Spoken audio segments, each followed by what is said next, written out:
तो SOP form हम क्यों प्रेफर करते हैं? क्योंकि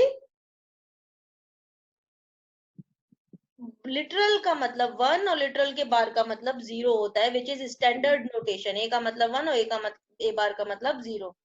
तो हम जब रॉम मेमोरी डिजाइनिंग की बात करते हैं तो यहाँ पर भी हम एसओपी फॉर्म का यूज करते हैं और उससे इक्वेशन डिजाइन करते हैं। तो अभी तक मैंने क्या बताया कि रॉम में हमारा कंट्रोल सिग्नल नहीं होता है, सिर्फ एड्रेस बस और डेटा बस होता है। दूसरा, जब भी हमें रॉम का सर्किट डिजाइन करना है तो हमें पहले निकाल लेना है डिकोडर कितने साइज का लेंगे। तो अगर मेरा एड्रेस बस k बिट का है तो मुझे 2 to the power k output generate करने हैं, तो हमारा k is two 2 to the power k का डिकोडर होगा। एक छोटा सा एग्जांपल ले लिया 32x8, तो 32 एड्रेस लोकेशंस यानी कि 5 बिट की एड्रेस बस है, तो 5 to 32 डिकोडर ले लिया। 5 एड्रेस लाइन लगा ली। मैंने यहाँ पे i से लिखा है, तुमको जो वेरिएबल लेना है ले सकते हो।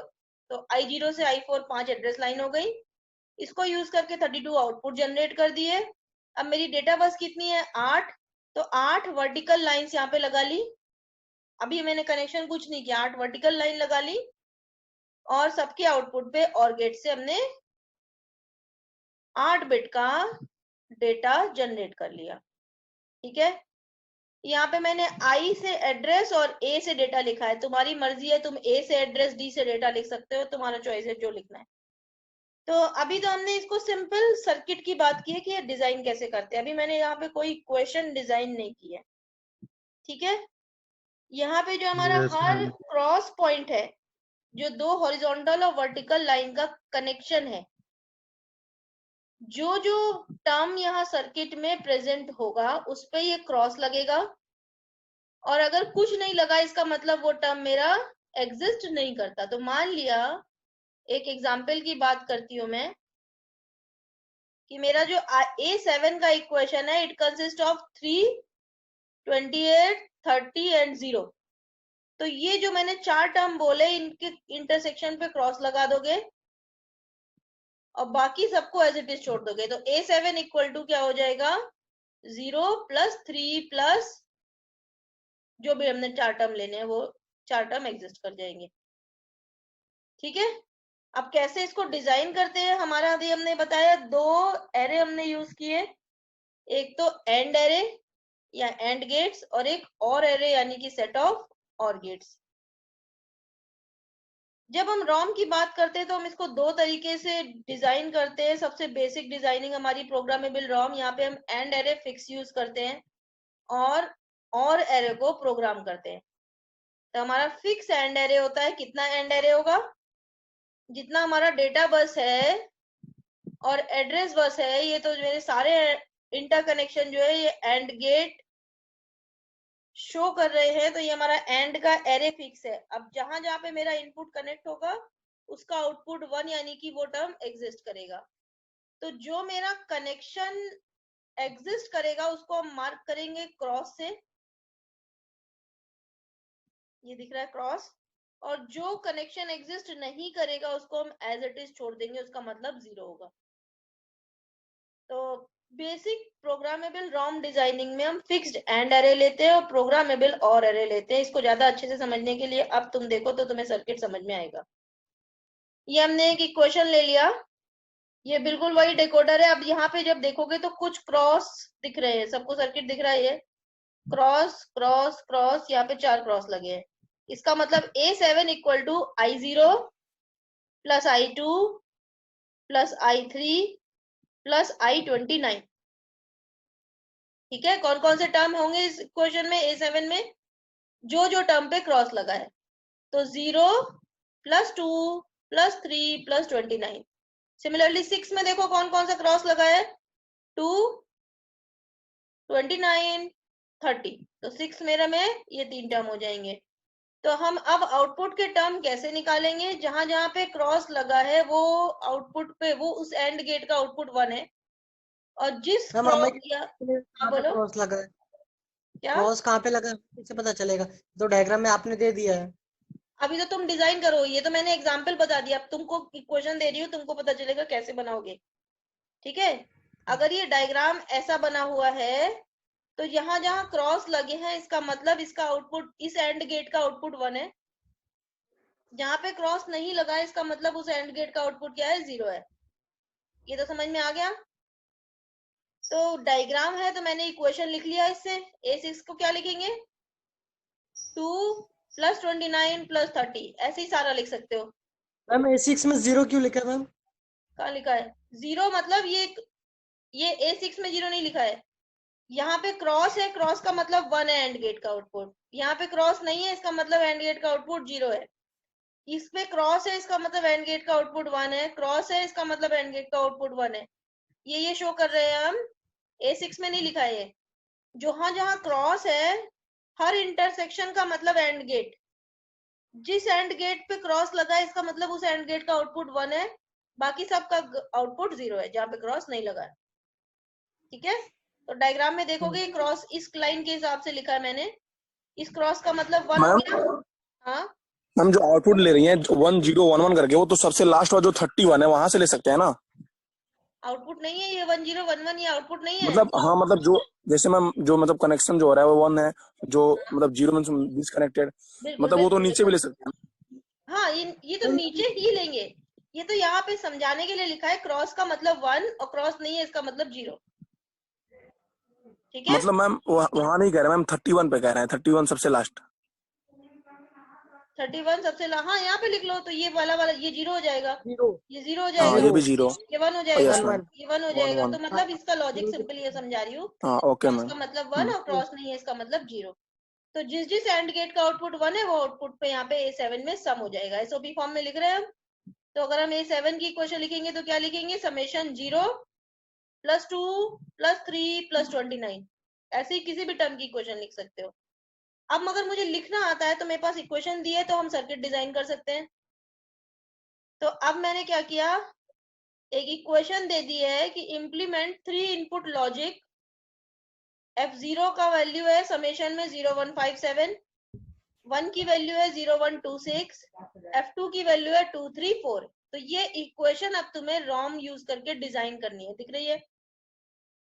तो सबसे पहले तो तुम्हें ये पता करना पड़ेगा कि वेरिएबल एंड के एड्रेस बस कितनी लेनी है। यहाँ पे एड्रेस बस तो दी नहीं है। सबसे बड़ा टर्म कौन सा है सब तीनों टर्म में? देखो 0157, 0126, 234। तो सबसे बड़ा टर्म क्या हुआ, 7। और 0 to 7 जनरेट करने के लिए मुझे कितने वेरिएबल चाहिए, 3। तो ये क्लियर हो गया कि हमें कितनी एड्रेस बस चाहिए, 3। हमने एड्रेस बस का नाम ले लिया। तो ABC, तुमको कुछ और लेना है कुछ और ले लो। और 3 इनपुट के सारे कॉम्बिनेशन जनरेट कर लिए, 0 0 0 से लेके 1 1 1। F2 में कौन कौन सा टर्म है, 2 3 4। तो इन तीनों को 1 कर दो, 2 3 4, बाकी सब 0 हो गया। F1 में 0 1 2 6, तो 0 1 2 और 6 को 1 कर दिया। F0 में 0 1 5 7, तो 0 1 5 और 7 इनको 1 कर दिया। तो हमने अपना टेबल बना लिया। डिकोडर का साइज कितना लेंगे, 3 इनपुट से 8 आउटपुट जनरेट करने। तो 3 to 8 डिकोडर लगा लिया। इनपुट क्या ले लिया, ABC। यहाँ पे C मेरा ध्यान रखना LSB है और A मेरा MSB है। Yes ma'am. अगर तुमने उल्टा लिया होता CBA तो तुम्हारा ऑर्डर बदल जाता। तो MSB और LSB का ध्यान रखना। और हमने 8 आउटपुट जनरेट कर लिए, 0 1 2 3 4 5 6 7। ठीक है, बिल्कुल सिमिलर वे में 3 वर्टिकल लाइन। एड्रेस बस मेरा कितना है, आउटपुट कितना है मेरा, 3 जनरेट करना है। तो 3 वर्टिकल लाइन बना ली। अब हमने आउटपुट का F2 F1 F0 तीनों के लिए जो जो टर्म थे वो क्रॉस कर दिए। कौन कौन से टर्म हम F2 के लिए क्रॉस करेंगे, देख के बताओ। F2 के मैम हाँ, मैम ये F2 F1 F0 की वैल्यू कैसे लिखी? इक्वेशन में दी हुई है, क्वेश्चन दिया हुआ है। ये क्वेश्चन दिया है, इसके लिए तुम्हें ROM डिजाइन करना है। तो सबसे पहले तुमने क्या देखा कि एड्रेस बस कितनी लेनी है। एड्रेस बस कैसे पता चलेगी, सबसे बड़ा वेरिएबल साइज देख लो, उसके लिए कितने इनपुट वेरिएबल। यहाँ पे 7 है तो हमें 3 इनपुट चाहिए। 3 इनपुट के 8 कॉम्बिनेशन जनरेट किए।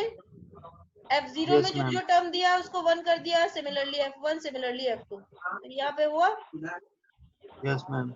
ठीक है, अब जब Yes, हमें ma'am. टर्म समझ मिल गया. गए तो हमने बस वर्टिकल लाइन खींच लेनी और क्रॉस F2 में किस किस को क्रॉस करोगे, 2 3 4, तो 2 को क्रॉस कर दिया, 3 को क्रॉस कर दिया, 4 को क्रॉस कर दिया। F1 में यस किसको क्रॉस करोगे, 0 1 2 6, तो 0 1 2 2 6 और 6 को क्रॉस कर दिया। 6. सिमिलरली F0 में 0 1 5 7, तो 0 0 1 5 1 7. 5 और 7। ठीक है, हम यहाँ पे रीड कर रहे हैं, ये एक लगा हुआ है मेरा, इसको भी यूज किया था ना हमने रैम में भी, ये क्या कहलाता है, ट्राई स्टेट बफर कहलाता है। तुम और गेट का यूज कर सकते हो, जैसे मैंने पिछले एग्जाम्पल में बताया, यहाँ पे ऐसे और गेट लगा सकते हो, या आउटपुट पे ट्राई स्टेट बफर्स लगा सकते हो। ठीक है, दोनों में से Okay, कोई भी ma'am. लगाओगे दोनों सही है। अगर हम ट्राई स्टेट बफर लगाते हैं तो ट्राई स्टेट बफर में तीसरा सिग्नल कंट्रोल सिग्नल होता है, तो कंट्रोल सिग्नल क्या होगा, हमारा रीड सिग्नल, ये हमेशा 1 रहेगा, तभी रीड आउट करेगा। ठीक है, तो ये मेरा क्या हो गया, 8x3 रैम। मैम वो दोनों सेम होता है क्या मैम? क्या, जब आप कहीं और गेट करके क्या मैम बोल रही हैं वो थोड़ा बता दीजिए। नहीं, दोनों डिफरेंट होता है, लेकिन दोनों का एप्लीकेशन, यहाँ पे मैं दोनों में से कुछ भी लगा सकती हूँ। अगर मैं और गेट लगाती हूँ तो और गेट क्या करता है, सम कर देता है, तो अगर यहाँ पे यस और मैम. गेट लगा होता तो क्या देता, F2 इक्वल टू 2 + 3 + 4, यही सेम चाहिए मुझे। ठीक है, यस मैम. या Yes, मेरा जो ma'am. ट्राई स्टेट बफर है ये क्या करता है, जब भी मेरा कंट्रोल सिग्नल 1 होगा तो जो जो इनपुट पे है उसको आउटपुट पे पास कर देगा एज इट इज। तो कंट्रोल सिग्नल मैंने रीड है 1 कर दिया, तो 1 कर दिया तो मेरा इनपुट पे क्या क्या टर्म है, 2 + 3 + 4, उसको एज इट इज आउटपुट पे पास कर देगा। तो हाँ दोनों यस मैम सेम नहीं होता, लेकिन एप्लीकेशन पॉइंट ऑफ व्यू से यहाँ पे दोनों चीज सेम है।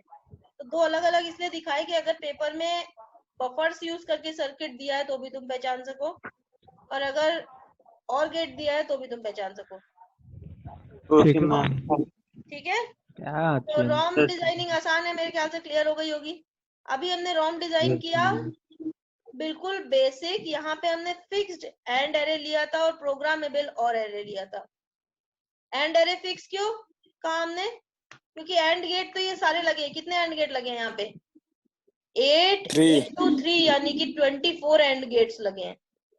तो एंड वैल्यू तो फिक्स है, एंड गेट्स फिक्स है, इसमें से किसका आउटपुट 1 है किसका आउटपुट 0 है ये पता चलेगा हमें क्रॉस के सिंबल से, और उसके बेस पे हम और गेट को प्रोग्राम करेंगे। तो ये हमारा क्या कहलाता है, फिक्स्ड एंड एरे और प्रोग्रामेबल और एरे। हम रॉम को डिजाइन करने के लिए दो और तरीके से डिजाइन करते हैं, वो कहलाते हैं प्रोग्रामेबल लॉजिक डिवाइसेस। अभी हमने क्या यूज किया था, basic combinational circuit. Basic combinational circuit हमारे, जब हमको छोटे साइज का डिजाइन करना है रॉम तब तो ओके है, लेकिन तुम तो बहुत बड़ी मेमोरी तुम लोग यूज करते हो, जीबी की टीबी की, तब तुम्हें कितने गेट्स लगाओगे, तो साइज मेरे सर्किट का बहुत बढ़ता जाएगा। तो हमें क्या करना पड़ता है, चिप में सर्किट डिजाइन करना पड़ता है, चिप डिजाइनिंग।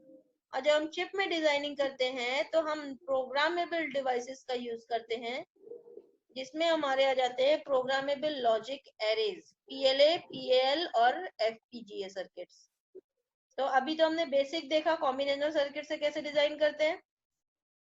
उस बेसिक डिजाइनिंग में हमारा हार्डवेयर वेस्ट होता है, साइज ऑफ हार्डवेयर बहुत बड़ा हो जाता है। तो अगर स्मॉल साइज के रोम की बात करें तब तो ठीक है, लेकिन जब हमारा रोम का साइज बढ़ता जाता है तो हम क्या यूज करते हैं, प्रोग्रामेबल लॉजिक डिवाइसेस का instead of basic combinational circuit. तो पीएलडी का मतलब प्रोग्रामेबल लॉजिक डिवाइसेस।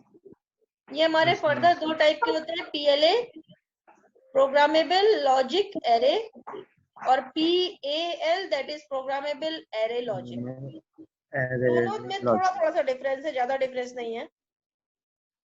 तो हम कोई भी कॉम्बिनेशन, सिर्फ रॉम नहीं, कोई भी कॉम्बिनेशनल सर्किट इन तीनों तरीके से डिजाइन करते हैं। एक तो हमने बेसिक देख लिया पीरॉम का तरीका, दूसरा पीएल, तीसरा पीएलए। और जब हम सीक्वेंशियल में आ जाते हैं तो भी हम प्रोग्रामेबल डिवाइसेस से डिजाइन कर सकते हैं, तब वो कहलाते हैं sequential programmable logic devices SPLD, complex programmable logic device CPLD, और फील्ड प्रोग्रामेबल गेट एरे जो कि मोस्ट वाइडली यूज होता है FPGA। अगर तुम में से कोई आगे फर्दर स्टडी में परस्यू करना चाहेगा और VLSI में जाएगा, तब तुम्हें इसकी एग्जैक्ट हार्डवेयर डिजाइनिंग पता चलेगी। FPGA यूज करके हम कोई भी कॉम्प्लेक्स से कॉम्प्लेक्स सर्किट डिजाइन कर सकते हैं मिनिमम स्पेस में, लेसर वोल्टेज के साथ, मिनिमम पावर डिसिपेशन के साथ। तो FPGA हमारा प्रेफर्ड डिजाइनिंग हार्डवेयर होता है। तो FPGA तो बहुत एडवांस हो गया, हम पहले बेसिक वाले से शुरू करते हैं। PROM हमने पढ़ लिया, अब हम PLA और PL की जब बात करते हैं तो ये दोनों हमारे क्या है, प्रोग्रामेबल लॉजिक डिवाइसेस हैं जो कि कॉम्बिनेशनल सर्किट डिजाइन करने के लिए यूज होते हैं। दोनों में ही एंड और गेट का कॉम्बिनेशन यूज होता है। अगर हम PLA की बात करते हैं तो यहाँ पे प्रोग्रामेबल एरे यूज होता है एंड और गेट्स का, जबकि जब हम PL की बात करते हैं तो वहां पे एंड का प्रोग्रामेबल एरे होता है लेकिन और का फिक्स एरे होता है। ठीक है, तो PLA और PL दोनों एंड और गेट्स यूज करके डिजाइन करते हैं।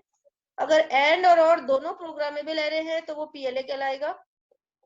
अगर एंड एरे प्रोग्रामेबल है और एरे फिक्स है तो वो PL कहलाएगा। ठीक है, यस मैम। जब हम प्रोग्रामेबल लॉजिक डिवाइसेस की बात करते हैं तो हम इसको प्रेफर क्यों करते हैं PROM के कंपैरेटिवली? क्योंकि ये simple, cost effective and lesser space में डिजाइन करने के लिए ये यूज करते हैं एज कंपेयर टू PROM। तो PROM हमारा स्पेस वेस्ट करता है, कॉस्ट का वेस्टेज है, हार्डवेयर का वेस्टेज है। मेरे पास टाइम इसमें खत्म हो रहा है तो मैं दोबारा रिक्वेस्ट भेज रही हूँ, फिर शुरू करती हूँ इसको। तो PLA और PL में थोड़ा थोड़ा सा डिफरेंस है क्या? दोनों ही और सेम प्रोग्रामेबल लॉजिक डिवाइसेस हैं, डिजाइन करने के लिए यूज होती हैं। बेनिफिट क्या होता है दोनों में कि कॉम्पैक्ट डिजाइनिंग होती है हमारी, सिंपलर होती है एज कंपेयर टू PROM। दोनों में एंड और गेट्स के एरे का यूज करते हैं। PLA में प्रोग्रामेबल एंड और एरे होता है, जबकि PAL में एंड एरे प्रोग्रामेबल होता है और एरे फिक्स होता है। ठीक है, तो फुल फॉर्म सबको क्लियर है? Construction programmable array of and और लॉजिक का हम PLA में यूज करते हैं, जबकि PL में एंड एरे प्रोग्रामेबल होता है और एरे फिक्स होता है। PLA और PL है क्या ये? प्रोग्रामेबल लॉजिक एरे और प्रोग्रामेबल एरे लॉजिक, ये प्रोग्रामेबल लॉजिक डिवाइसेस डिजाइन करने के लिए यूज करते हैं। इंस्टेड ऑफ बेसिक PROM अगर हम PLA या PL डिजाइनिंग यानी कि PLD डिजाइनिंग का यूज करते हैं तो हमारा सर्किट में दो बेनिफिट होता है। पहला, सिंपलर डिजाइन होता है, कॉस्ट इफेक्टिव होता है, और दूसरा, चिप पे लेसर स्पेस लेता है। आज की डेट में सबको क्या चाहिए कि ज्यादा से ज्यादा फंक्शंस हमारे मिनिमम स्पेस में, कम से कम है। कम Yes. से कम स्पेस में। तो कॉम्पैक्ट डिजाइनिंग करने के लिए हम प्रोग्रामेबल लॉजिक डिवाइसेस का यूज करते हैं instead of basic combinational circuit या PROM डिजाइनिंग। ठीक है, तो ये हमारा Okay, ma'am. स्टार्टिंग है। इसके बाद जो हमारा मिनिमम कॉम्पैक्ट डिजाइन, मैक्सिमम जो हमारा कॉम्पैक्ट स्पेस में डिजाइन करता है वो हमारा FPGA है, लेकिन जो बेसिक प्रोग्रामेबल डिवाइसेस का लॉजिक शुरू होता है वो PLA और PL डिजाइनिंग है। ठीक है, तो फ्लेक्सिबिलिटी यहाँ पे ज्यादा होती है हमारी, हार्डवेयर की कॉस्ट हमारी कम होती है एज कंपेयर टू PROM, ज्यादा नंबर ऑफ फंक्शंस हम प्रोवाइड कर सकते हैं। अब अगर हम PLA और PL में देखेंगे इन दोनों के कंपैरिजन में, तो हमारा प्रोग्रामेबल फ्लेक्सिबिलिटी PLA में ज्यादा होती है क्योंकि वहां पे एंड और एरे दोनों प्रोग्रामेबल होते हैं। कॉस्ट वाइज PLA एक्सपेंसिव होता है, नंबर ऑफ फंक्शंस हम PLA में ज्यादा इंप्लीमेंट कर सकते हैं, लेकिन ओवरऑल स्पीड PLA की स्लो होती है क्योंकि दोनों ही हमें प्रोग्राम करने होते हैं। तो सीधे डिजाइनिंग में आ जाते हैं। ये सारे एप्लीकेशन है, सब जगह जहां पे भी हमें IC की जरूरत पड़ती है हम PLA या PL डिजाइनिंग का यूज करते हैं। तो पहले PLA की बात करें तो PLA में हमारा एंड और एरे दोनों प्रोग्रामेबल होता है। एक छोटा सा सर्किट यहाँ पे डिजाइन किया, लॉजिक वही है, बस यहाँ पे डिकोडर की जगह हमने क्या ले लिया, इनपुट वेरिएबल्स ले लिए, और वेरिएबल और उसका इन्वर्ट दोनों जनरेट करना है। तो क्या यूज करेंगे, x1 से x1 बार जनरेट करने के लिए नॉट गेट। तो यहाँ पे हम 3 गेट्स का यूज करते हैं, एंड गेट, नॉट गेट और OR गेट का। ठीक है, अब हम यहाँ पे अगर सर्किट में देखें तो हमने 3 वेरिएबल लिए, ये हमारा एड्रेस हो गया, और तीनों का हमने x1 से x1 बार जनरेट करने के लिए एक नॉट गेट लगा लिया, x2 से x2 बार के लिए एक नॉट गेट, और x3 से x3 बार के लिए नॉट गेट। तो हमारे कितने 6 आउटपुट जनरेट हो गए। हमने लिख लिया I1, I2, I3, I4, I5, I6। बिल्कुल सेम तरीके से जैसे हमने पहले डिजाइन किया था, हॉरिजॉन्टल और वर्टिकल लाइन खींच ली। अगर मेरे 4 आउटपुट है तो हमने 4 वर्टिकल लाइन खींच ली। ठीक है, ये हमारा हो गया एंड एरे। अब जो क्रॉस है वो टर्म मेरे एंड होंगे, जो क्रॉस नहीं हो वो टर्म मेरे एंड नहीं होंगे। देन आउटपुट पे मेरा और एरे भी प्रोग्रामेबल है, तो हमने ये चारों जो टर्म प्रोडक्ट टर्म जनरेट किए, ये हमारे P1, P2, P3, P4 क्या है, प्रोडक्ट टर्म है। इसमें से कौन कौन सा प्रोडक्ट टर्म किसमें फंक्शन में ऐड होगा, ये हमारा आउटपुट का और एरे हो गया। तो मेरा एंड एरे भी प्रोग्रामेबल है और एरे भी प्रोग्रामेबल है। अगर हम यहाँ पे देखते हैं इक्वेशन, तो इसमें क्या टर्म है मेरा, P1 plus P2 plus P3। अब P1 टर्म क्या है मेरा, देखो I1 दैट इज x1 और I3 दैट इज x2। तो इसको लिखना शुरू करते हैं, मैं एक एक करके लिखती हूँ।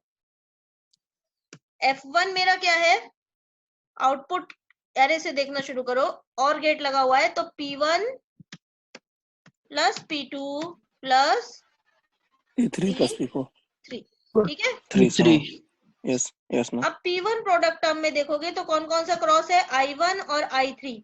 I1 that is x1 I3 और I3 that is x2, x1 into x2 पहला टर्म हो गया। P2 देखो, I1 यानी कि x1 multiplied by I6 that is x3 का बार प्लस तीसरा टर्म देखो P3 I2 यानी कि x1 का bar multiplied by I4 that is x2 का बार ठीक, multiplied by I5 that is x3 कहाँ गया ये, हट गया, तो लिख लिया तो पूरा तुम लोगों ने। ठीक है ना, तो यही लिखा हुआ है नीचे देखो। सिमिलरली F2 में देखो, P1 that is x1 into P1 plus P3 plus P4 P1 plus P3 plus P4। P1 मेरा कितना है, x1 इंटू x2 लिख लिया। P3 कितना है मेरा, x1 बार x2 बार x3 लिख लिया। Yes ma'am. P4 कितना है, x1 x3 लिख लिया। ठीक है, तो यहाँ पे मेरा एंड भी प्रोग्रामेबल है, ऑड भी प्रोग्रामेबल है। तो हम यहाँ पे 3 गेट का यूज करेंगे जब भी हम PLA बनाएंगे। कौन कौन से 3 गेट होंगे, तीनों बेसिक गेट्स, यानी कि एंड और नॉट। तो जितने भी मेरे इनपुट वेरिएबल्स है, जब भी हमें इक्वेशन डिजाइन करनी है, मान लिया ये 2 इक्वेशन डिजाइन करनी है, तो हम चेक करेंगे कितने इनपुट वेरिएबल्स है।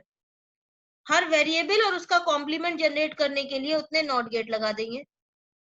हॉरिजॉन्टली लाइंस लेके जाएंगे और वर्टिकल लाइंस ले जाएंगे। वर्टिकल कितनी लाइन बनेंगी, जितने प्रोडक्ट टर्म हमें जनरेट करने हैं। देन हमने प्रोडक्ट टर्म जनरेट कर लिए। अब हर इक्वेशन में जो प्रोडक्ट टर्म है उसको हम और गेट से जोड़ लेंगे। ठीक है, जहां जहां पे मुझे टर्म जनरेट करना है वहां पे क्रॉस लगेगा, और जो टर्म इक्वेशन में यूज नहीं करने उन पे क्रॉस नहीं लगेगा। तो सिंपल डिजाइनिंग है PLA की। दोनों एरे मेरे प्रोग्रामेबल होंगे। तो अब अगर मैंने ये टेबल ले लिया, देख के बताओ यहाँ कितने वेरिएबल है।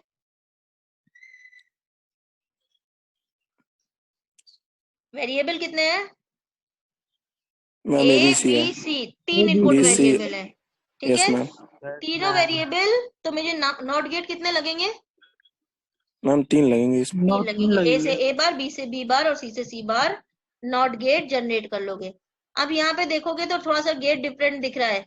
तुम्हारे पास 2 ऑप्शन है, या तो तुम ऐसे जनरेट कर सकते हो जैसे हमने यहाँ पे किया था, ए से ए बार, ए अलग ले लिया और ए बार के लिए नॉट गेट लगा लिया, या तुम कंबाइन करके इस तरीके का गेट यूज कर सकते हो। इसका मतलब यहाँ पे 2 लाइन दिख रही है हर गेट में, जो हर गेट में नीचे वाली लाइन है इसका मतलब ए है, और ये नॉट के साथ जो लाइन जा रही है इसका मतलब ए बार है। ठीक है, यस मैम। तो या तो तुम ऐसे लाइन यूज कर सकते हो, या जैसे अभी पहले बनाया वैसे यूज कर सकते हो, दोनों में से कोई एक। तो यहाँ पे नीचे लिख भी दिया, ए से ये डायरेक्ट लाइन जो जा रही है ये क्या हो गया, ए, और ये सर्किल के साथ जो जा रही है that is A bar. Similarly B से बी बार और सी से सी बार हमने 6 वेरिएबल्स जनरेट कर लिए। ठीक है, अब सबके साथ हॉरिजॉन्टल लाइन डाल दी। अब पहला वाला प्रोडक्ट टर्म देखो जो मुझे जनरेट करना है, ए इंटू बी का बार, बी इक्वल टू 0, यानी कि बी का बार, ए इंटू बी का बार। तो देखो कहाँ का क्रॉस लगाया, ए पे और बी के बार पे लगा लिया। पहला प्रोडक्ट टर्म जनरेट हो गया। दूसरा प्रोडक्ट टर्म देखो, ए इंटू सी, तो सी पे लगाया और ए पे क्रॉस लगा लिया, दूसरा प्रोडक्ट टर्म जनरेट हो गया। तीसरा प्रोडक्ट टर्म देखो, बी इंटू सी, तो सी और बी पे क्रॉस लगा लिया, बी सी जनरेट हो गया। तीसरा प्रोडक्ट टर्म देखो, ए बार बी सी बार, बी सी बार, तो 3 क्रॉस लगा लिए उन पर्टिकुलर लाइन पे। चारों प्रोडक्ट टर्म हमने जनरेट कर लिए। तो मुझे कितने प्रोडक्ट टर्म जनरेट करने हैं, जितने मेरे इक्वेशन में प्रोडक्ट टर्म एग्जिस्ट करते हैं। अब F1 देखो कौन कौन से टर्म का सम है, first plus second plus fourth. तो आउटपुट पे हमने वर्टिकल लाइन खींच ली, first yes ma'am, plus second plus fourth पे क्रॉस लगा लिया, F1 मिल गया, और सेकेंड और थर्ड पे क्रॉस लगा दिया, F2 मिल गया। तो कोई भी इक्वेशन दिया है या ट्रुथ टेबल दिया है, सिंपल है, सबसे पहले input number of variables check करो, जितने वेरिएबल दिए हुए हैं वेरिएबल और उसका बार जनरेट करने के लिए नॉट गेट या ऐसे सिंपल इस तरीके का गेट यूज करके जनरेट कर लो। अब कितने प्रोडक्ट टर्म जनरेट करने, इक्वेशन देख के निकालो कि कितने प्रोडक्ट टर्म है, उतने एंड गेट लगा लो। देन जितने मेरे आउटपुट वेरिएबल और गेट है उतने मेरे आउटपुट पे और गेट आ जाएंगे। तो सिंपल पीएलए डिजाइनिंग समझ में आ गया। तो ये वाली इक्वेशन डिजाइन कर सकते हो सभी। A B bar plus A C plus A, दिख रही equation? Yes ma'am. Yes ma'am. मैं ये छोड़ देती हूँ, मैं तुम्हें नोट्स भेज दूंगी, डिजाइन कर लेना इसको, आसानी से सभी कर सकते हैं। कितने वेरिएबल है? 3। यस मैम हो जाएगा। 3 वेरिएबल ले लोगे, कितने प्रोडक्ट टर्म जनरेट करने हैं उसके हिसाब से एंड और गेट अपने लेके डिजाइन कर लोगे। तो आगे बढ़ते हैं, हम ये सभी कर सकते हैं इसको। ये वाला भी हो जाएगा डिजाइन, यस मैम। F1 और F2 अगेन 0 1 2 7 अप टू 7 है। अगर मैंने वेरिएबल नहीं दिया लेकिन मैक्सिमम नंबर ऑफ टर्म दे दिए तुम एसओपी में, तो तुम वेरिएबल अपने आप से निकाल लोगे। जैसे 0 से 7 है, इसका मतलब 3 वेरिएबल, तो अपने हिसाब से तुमने ट्रुथ टेबल बना ली, ट्रुथ टेबल के बाद आउटपुट के टर्म लिख लिए, और आउटपुट टर्म लिखने के बाद आसानी से तुम्हारा पीएलए डिजाइन हो जाएगा। तो ये भी हो जाएगा सभी का। यस नो कुछ तो बोलो। मैम एक बार फिर से बता मैम दीजिए। एक बार देखने दीजिए मैम इसको। अच्छा मैम एक बार फिर से बता चलो दीजिए। देख लो, मैं बताती भी जाती हूँ। अगर मुझे एक क्वेश्चन दिया हुआ है एसओपी फॉर्म में, तो 0 से 7 मैक्सिमम टर्म है, तो कितने वेरिएबल हो गए? 3 वेरिएबल। ठीक है, तो हमने ए बी सी 3 वेरिएबल ले लिए। अब प्रोडक्ट टर्म कौन कौन से? 0 का मतलब ए bar B bar C bar, ठीक है। Yes ma'am. 1 का मतलब ए बार बी, सॉरी 1 का मतलब 0 0 1, तो ए बार बी बार सी, ठीक है। तो ऐसे तो बहुत सारे टर्म हो रहे हैं, तो सबसे पहले क्या करोगे? के मैप सॉल्व करके इक्वेशन को मिनिमाइज करोगे। 0 1 2 4, ये मैप ही सॉल्व कर देंगे। हाँ पहले टेबल में नहीं जाएंगे, डायरेक्ट कैप मैप सॉल्व करेंगे। तुम चाहे तो पूरी टेबल बना लो, लेकिन उतना पूरा एक्सपेंडेड फॉर्म में टेबल बनाने की जरूरत ही नहीं है। क्यों नहीं जरूरत है? क्योंकि मुझे सिर्फ प्रोडक्ट टर्म निकालने हैं, और प्रोडक्ट टर्म के लिए मिनिमम फॉर्म में जब इक्वेशन मिल जाएंगी तो मुझे minimum number of product term मिल जाएंगे। तो सबसे पहले के मैप सॉल्व करो। 0 1 2 4 0 1 2 4 1 1 कर दिया, बाकी सब 0 कर दिए, पहला वाला के मैप सॉल्व हो गया और इक्वेशन Yes, निकल ma'am. गई मेरी। ठीक है, क्या क्या मिली मुझे? बी बार सी बार ये वाले से, देन ये वाला हॉरिजॉन्टल वाला देखो क्या मिलेगा, ए बार बी बार, और फर्स्ट और लास्ट टर्म देखो यहाँ पे क्या मिलेगा, ए बार सी बार। तो टर्म निकाल लिया हमने। Yes, अगर ma'am.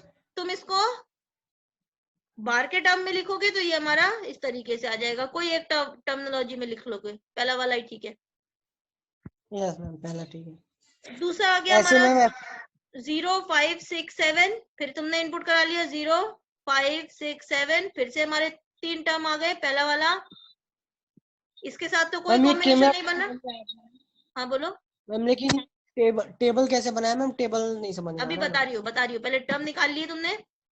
पहला वाला 1 का मतलब क्या है मेरा, ए बार बी बार सी बार लिख लिया। यस फिर मैम, अगला देखो, ए इंटू पेयर सी बन जाएगा। लिख लिया। हाँ, और एक और पेयर मेरा ए इंटू बी, तीनों टर्म आ गए। अब मेरे प्रोडक्ट टर्म देखो कौन कौन से आए हैं तुम्हारे पास। अब टेबल में क्या लिखोगे, प्रोडक्ट टर्म। मैं नीचे आती हूँ।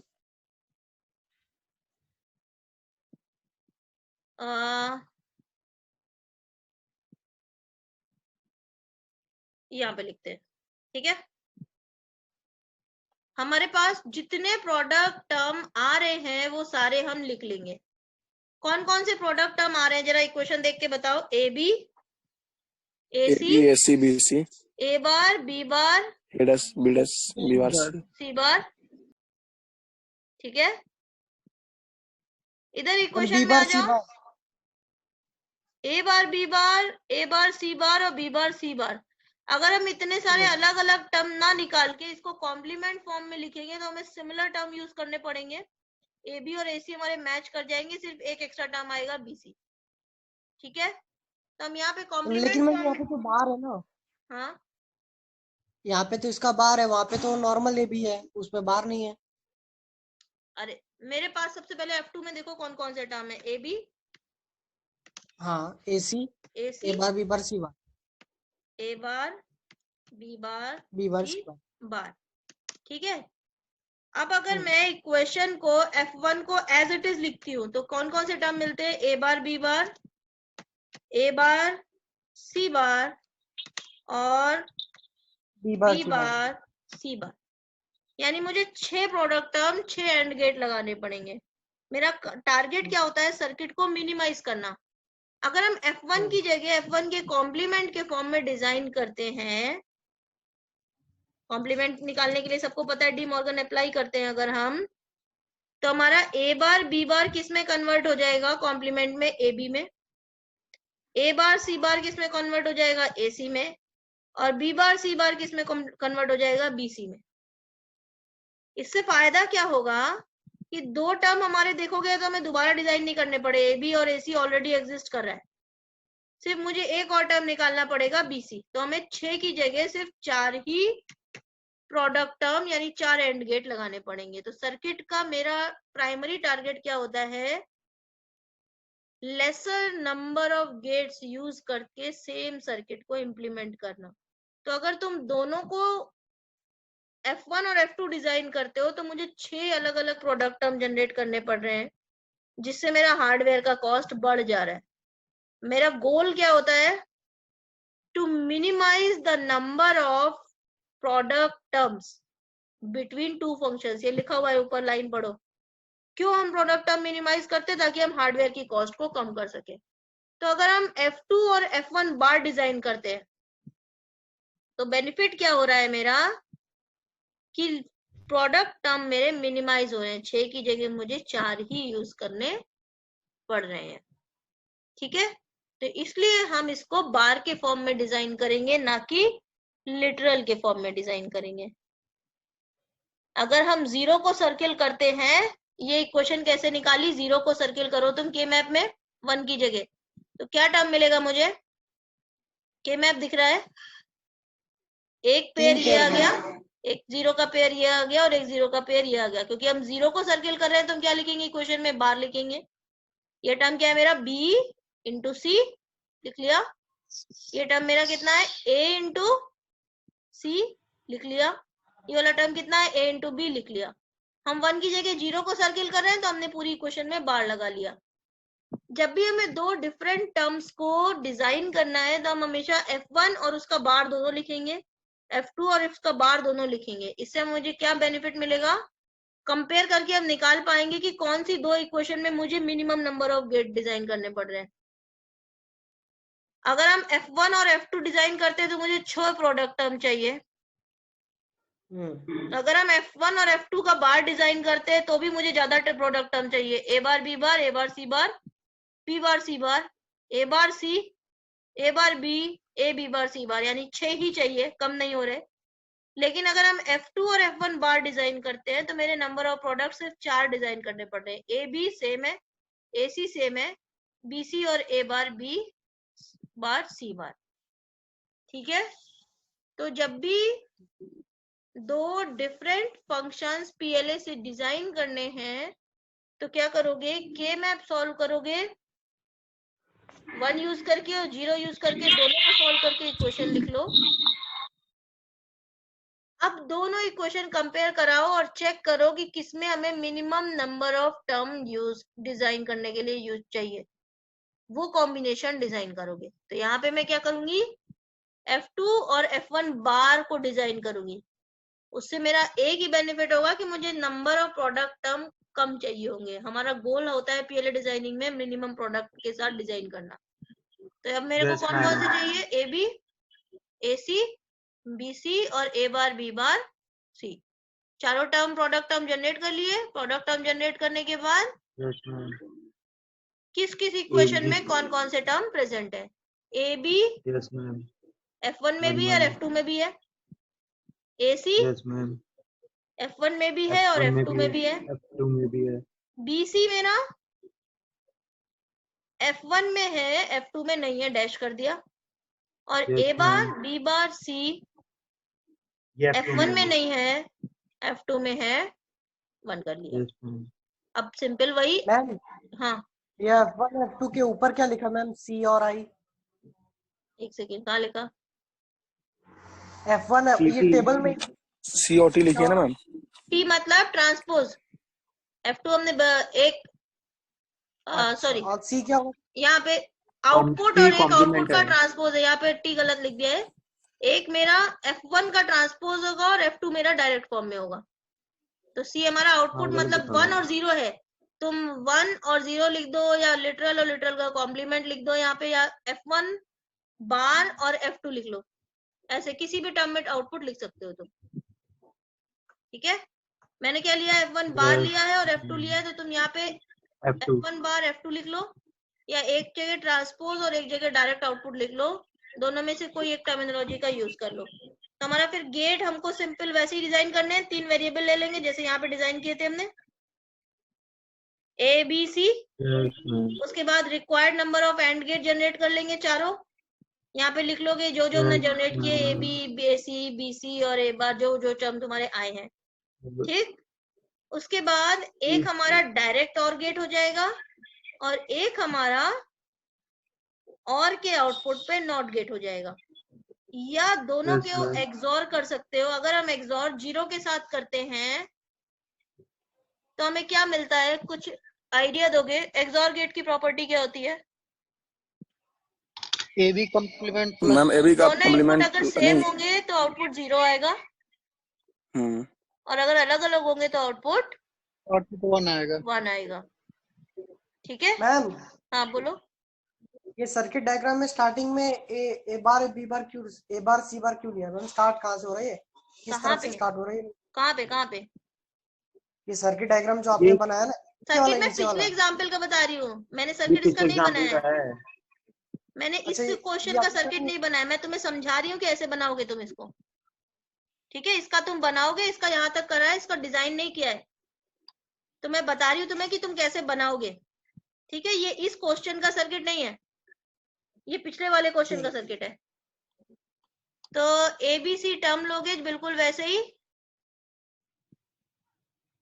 प्रोडक्ट टर्म जनरेट करोगे चारों, यहाँ पे लिख देना जो जो प्रोडक्ट टर्म जनरेट करोगे। अब आउटपुट में मैंने एक को F1 और एक को F2 बार, या मतलब एक को लिटरल और एक को कॉम्प्लीमेंट जनरेट किया है। इसके लिए तुम्हारे पास दो ऑप्शन है। पहला, जिसको मैंने कॉम्प्लीमेंट जनरेट किया है, F1 बार लिया है ना, तो उसके आउटपुट पे नॉट गेट लगा दो। ठीक है, दूसरा क्या है, दोनों के आउटपुट पे एक्सॉर लगाओ। एक्सॉर की प्रॉपर्टी क्या होती है, अगर हम 1 के साथ लिटरल को एक्सॉर कर रहे हैं तो क्या मिलेगा मुझे,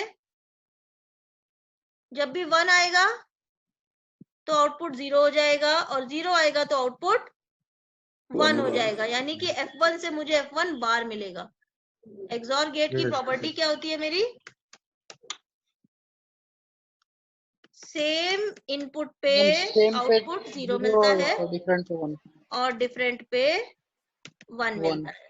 ठीक है, तो अगर हमने एक्सॉर का एक इनपुट 1 फिक्स कर दिया और दूसरा इनपुट हमने क्या दिया है, F1 दिया है, तो क्या मिलेगा, जब भी मेरा F1 की वैल्यू 1 होगी तो आउटपुट 0 मिलेगा, 0 हो जाएगा, और जब भी F1 की वैल्यू 0 होगी तो आउटपुट 1 मिलेगा, यानी कि 1 हो आउटपुट जाएगा। F1 का बार मिलेगा।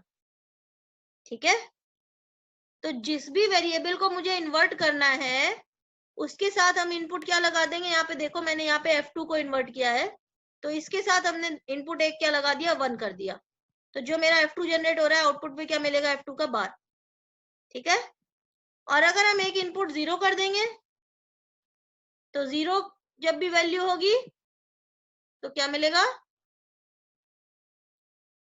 अब अगर हम एक इनपुट फिक्स 0 कर देंगे और दूसरा इनपुट अगर हम देते हैं F2, तो क्या मिलेगा, जब भी F2 की वैल्यू 0 है तो आउटपुट 0 होगा, और F2 की वैल्यू जब 1 होगी तो आउटपुट 1 मिलेगा, तो सेम मिलेगा मुझे F2। मैम, हाँ, मैंने यहाँ पे जो F1 लिखा है वो तो F2 था पिछले वाले में। मैं उस वाले सर्किट के लिए नई डिजाइन कर रही हूँ, मैं तुम्हें समझा रही हूँ कि कैसे बनाना है। ये क्वेश्चन जो सर्किट दिया हुआ है ये F1 और F2 बार के लिए करा हुआ है।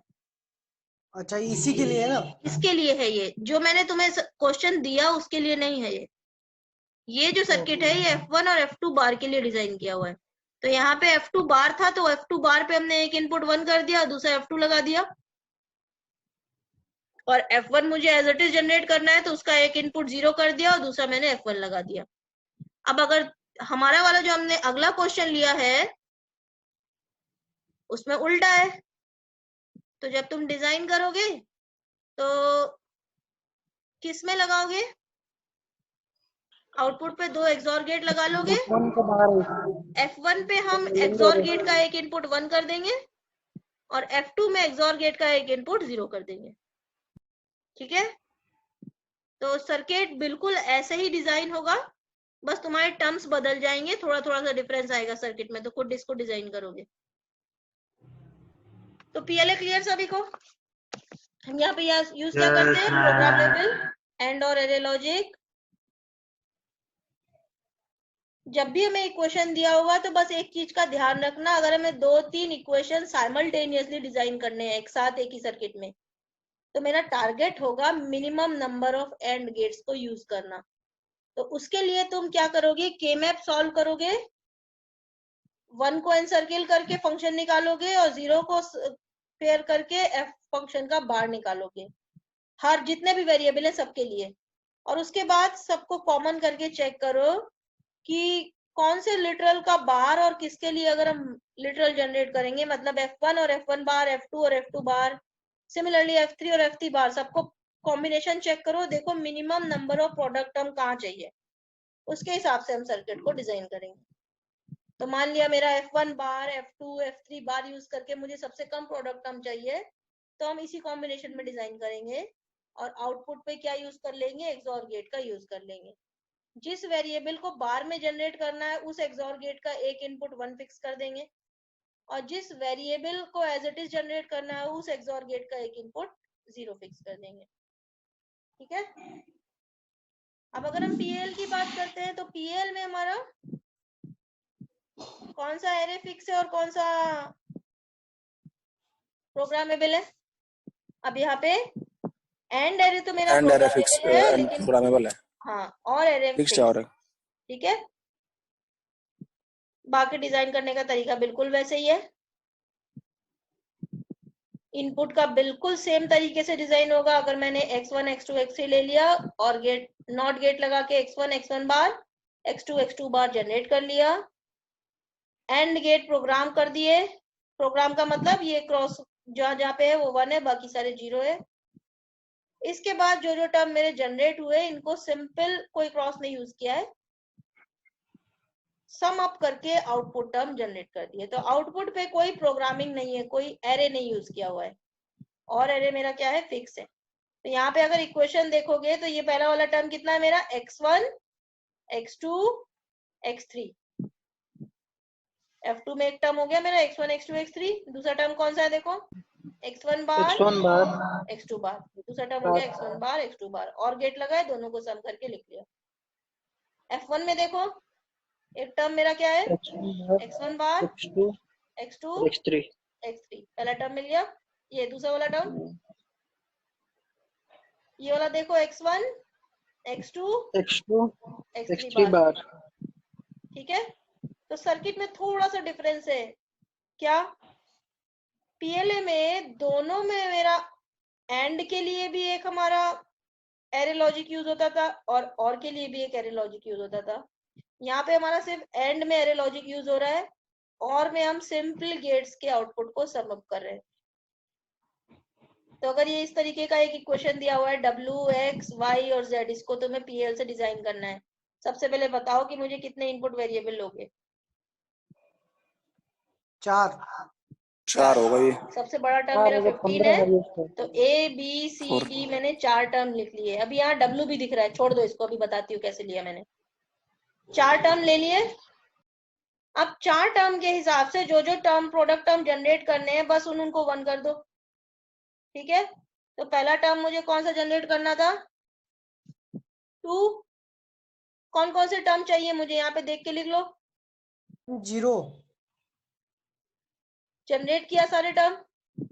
जब हमने प्रोडक्ट टर्म जनरेट कर लिए, उनको सम अप कर लिया।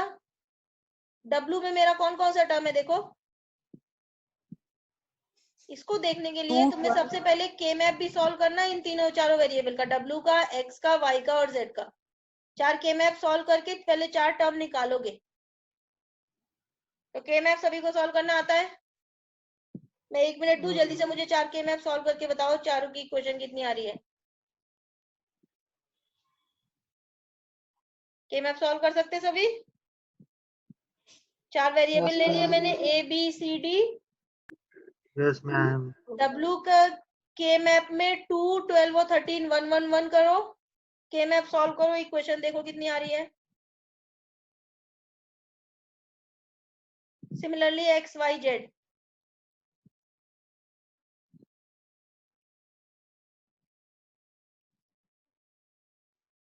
मैं तुम लोगों को 2 मिनट दिए, इसको नोट कर लो, के मैप सॉल्व करो।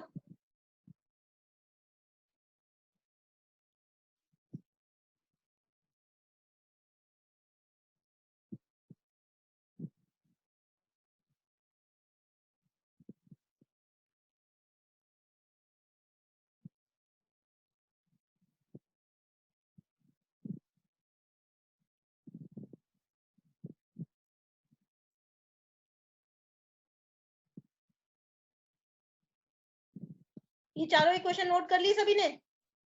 W के लिए 2 12 13, X के लिए 7 8 9 10 11 12 13 14 15, Y के लिए 0 2 3 4 5 6 7 8 10 11 15 और Z के लिए 1 2 8 12 13। नोट कर लो। तो मैं 10 मिनट के लिए एक बार मीटिंग और कंटिन्यू कर रही हूँ, ये वाला क्वेश्चन खत्म करवा दूं। नोट कर लिया तो मैं मीटिंग को फिर से इनवाइट भेज रही हूँ, इसको एंड करके। हो गया? मैम अभी नोट नहीं हुआ, 1 मिनट मैम, बस 1 मिनट। बस मैम। ये क्वेश्चन नोट कर लो, जितनी देर इनविटेशन सेंड मैम। होगा उतनी देर में तुम लोग कर लोगे। हाँ बोलो। मैम इसमें है ma'am ABC' plus A', B', CD'। हाँ डब्ल्यू आ गया। पहला का। ठीक है, देखो हाँ ये W लिखा आ हुआ है गया। यहाँ पे। डब्ल्यू का इक्वेशन देखो, ये लिखा हुआ है ABC bar plus A bar B bar C D bar. C/D'। Yes ma'am. हाँ ठीक है। A yes plus ma'am. B C D yes ma'am similarly यार है। आगे X के लिए निकालना plus पड़ेगा ma'am. 2 plus B C D X Y Z चारों का इक्वेशन निकालोगे। Yes ma'am. इक्वेशन नोट कर लो, तो मैं इनवाइट फिर से सेंड कर रही हूँ, इतनी ड्यूरेशन में तुम लोग के मैप सॉल्व कर लोगे। कर लिया सबने? मैं अरे एंड करूँ? स्क्रीनशॉट को लेना है, एंड कर दो मैम। ओके, सबका नोट हो गया? No ma'am. अरे नहीं यार। किया? रुको, नो मैम। आगे करो वाले जल्दी में करो। भेज देना मैम। X की वैल्यू 7 8 9 10 11 12 13 14 15। X नोट किया? सचिन स्क्रीनशॉट ले लो। सचिन भैया स्क्रीनशॉट लेके सॉल्व कर लो यार। कहाँ सचिन? हो गया मैम। हो गया। हो गया आकाश।